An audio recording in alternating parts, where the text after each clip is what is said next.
Need to fix Instagram chat draw doodle option not showing up? Then here's a simple steps on how you can fix this issue. The very first thing you want to do is to make sure that you are using the updated version of the app. In order to check it out, head over to App Store. Search for Instagram. And then simply move into this app. Right here you can see the option of update, which means that your application is not up to date. So simply click on update in order for you to update it. Most of the time, updating the app has also fixed the issue.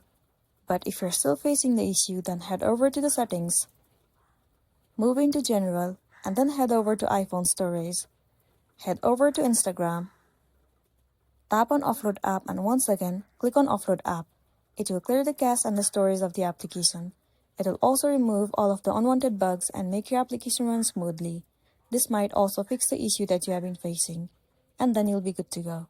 So that's the end of the video. If this video helped you, give it a like and check out our next tutorial. Thank you.